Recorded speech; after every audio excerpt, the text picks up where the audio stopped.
അടൂർ ഗോപാലകൃഷ്ണൻ അധിക്ഷേപിച്ചതായി തോന്നിയില്ലെന്ന് നടൻ സന്തോഷ് കീഴാറ്റൂർ 24-നോട് പറഞ്ഞു. അടൂർ പറയാൻ ഉദ്ദേശിച്ചത് പ്രായോഗിക പരിശീലനം എല്ലാവർക്കും ലഭിക്കണമെന്നാണ്. പറഞ്ഞപ്പോൾ വ്യതിചലിച്ചോ എന്ന് സംശയം. SC/ST എന്ന് എടുത്തു പറഞ്ഞതാണ് വിവാദമാകാൻ കാരണം. പ്രസ്താവന ഒഴിവാക്കപ്പെടേണ്ടതായിരുന്നു എന്നും സന്തോഷ് കീഴാറ്റൂർ 24-നോട് പറഞ്ഞു.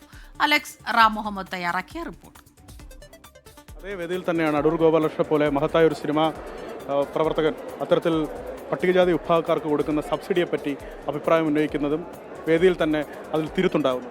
അല്ല, അതെന്താ അറിയോ, ഒരുപക്ഷെ എനിക്ക് അങ്ങനെ ഞാൻ കേട്ടതാണ്, അങ്ങനെ അധിക്ഷേപിച്ചതായിട്ടൊന്നും തോന്നിയിട്ടില്ല. കാരണം ഈ സ്ത്രീകൾക്ക് ഒരു പ്രൊജക്റ്റ് ഉണ്ട്, സ്ത്രീ സംവിധായകരെ മുന്നോട്ടേക്ക് കൊണ്ടുവരിക, സ്ത്രീകൾ കൂടുതൽ സിനിമാ രംഗത്തേക്ക് വരിക എന്ന് പറഞ്ഞുകൊണ്ട് സ്ത്രീകൾക്ക് മാത്രം 1.5 കോടി കൊടുക്കുന്ന പ്രൊജക്റ്റുകൾ ഇവിടെ നടക്കുന്നുണ്ട്.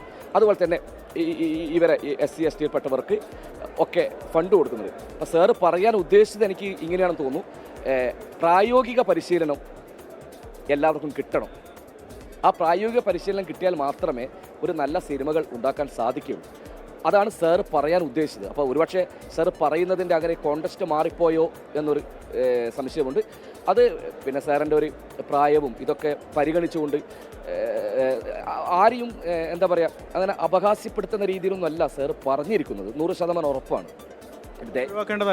അല്ല, അത് അദ്ദേഹമാണല്ലോ പറഞ്ഞത്, അത് ഒഴിവാക്കാമായിരുന്നു. പക്ഷേ അതുകൊണ്ട് ഈ കോൺക്ലേവിൻ്റെ പ്രസക്തി കുറഞ്ഞു പോകാൻ പാടില്ല. അപ്പം നിങ്ങൾ അത് മാത്രം എടുത്ത് വാർത്തകളാക്കുന്നതും ശരിയല്ല. കാരണം ഞാൻ പറഞ്ഞല്ലോ, ഒരു ഭിന്നശേഷിക്കാർക്ക് പോലും സിനിമകൾ ചെയ്യാൻ വേണ്ടി ഈ സർക്കാർ മുന്നിട്ടിറങ്ങുന്നു എന്ന് പറയുന്ന മഹത്തരമായ തീരുമാനങ്ങൾ ഈ കോൺക്ലേവിൽ രൂപപ്പെട്ടു വന്നിട്ടുണ്ട്. അങ്ങനെ എത്രയോ കാര്യങ്ങൾ. അപ്പോൾ അതിനിടയിൽ ഇത് മാത്രം അടർത്തി മാറ്റിക്കൊണ്ട് ഒരു വിവാദത്തിലേക്ക് പോകുന്നതും ശരിയല്ല. സാർ അങ്ങനെ പറഞ്ഞുപോയി, അത് ഒഴിവാക്കപ്പെടേണ്ട പരാമർശമായിരുന്നു. അതിലാർക്കും ഞങ്ങൾക്ക് യോജിപ്പൊന്നുമില്ല. അത് 2 ദിവസത്തെ കോൺക്ലേവ് അതേ പ്രാധാന്യത്തോടു കൂടിയാണ് മാധ്യമങ്ങൾ റിപ്പോർട്ട് ചെയ്യുന്നത്. അങ്ങീ പറഞ്ഞ ഭിന്നശേഷിക്കാരുടെ വിഷയമാകട്ടെ, ഇപ്പോൾ ഏറ്റവും ഒടുവിൽ പറഞ്ഞ കുട്ടികൾക്കുള്ള ഫിലിം ഫെസ്റ്റിവൽ ആകട്ടെ, ടെലിവിഷൻ അക്കാദമി ആകട്ടെ, അതെല്ലാം പോസിറ്റീവായി തന്നെ മാധ്യമങ്ങൾ സ്വീകരിക്കണം. പക്ഷേ അടിസ്ഥാന വർഗത്തിന് 1.5 കോടി രൂപ സിനിമ എടുക്കുന്നതിന് നൽകുന്നതുമായി ബന്ധപ്പെട്ട് ഒരു ലോക പ്രശസ്ത സിനിമാ സംവിധായകൻ നടത്തിയ വിമർശനം അത് ഒഴിവാക്കേണ്ടതിരുന്നില്ല എന്നുള്ളത്. അല്ല, അദ്ദേഹം പറഞ്ഞത് ഇതാണ്, പൈസ കൊടുക്കണ്ട എന്നല്ല അദ്ദേഹം പറഞ്ഞത്.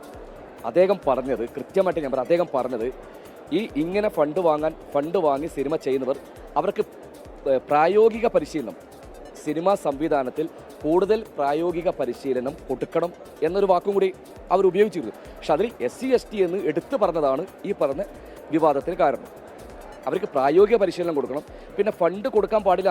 അത് അദ്ദേഹത്തിൻ്റെ അഭിപ്രായം. അദ്ദേഹം ഒരുപക്ഷെ പണ്ട് 50 ലക്ഷത്തിനും 15 ലക്ഷത്തിനും 25 ലക്ഷത്തിനൊക്കെ സിനിമ ചെയ്തു കാണും. ഇന്ന് എന്താ പറയുക, നമ്മുടെ പ്രൊഡക്ഷൻ രീതിയൊക്കെ മാറി. പണ്ടത്തെ പോലെയൊന്നും ചെറിയ പൈസക്കൊന്നും സിനിമ ചെയ്യാൻ സാധിക്കില്ല.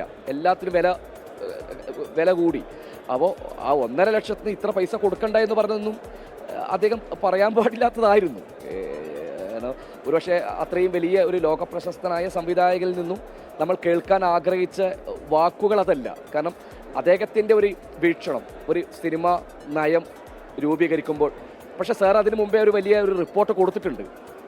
പക്ഷെ അതുമായി ബന്ധപ്പെട്ടിട്ട് സംസാരിച്ചാൽ മതിയായിരുന്നു. ഈ ഒരു അനാവശ്യമായ ഒരു പ്രയോഗത്തിലേക്കും അങ്ങനെ പ്രത്യേകിച്ച് എടുത്തു പറയേണ്ട ഒരു കാര്യം ഉണ്ടായിരുന്നില്ല. അദ്ദേഹത്തെ മാനിക്കുന്നു. അദ്ദേഹം അത്രയും നമ്മുടെ മലയാള സിനിമയെ ലോകത്തിൻ്റെ നെറുകയിലെത്തിച്ച ഒരു സംവിധായകനാണ്.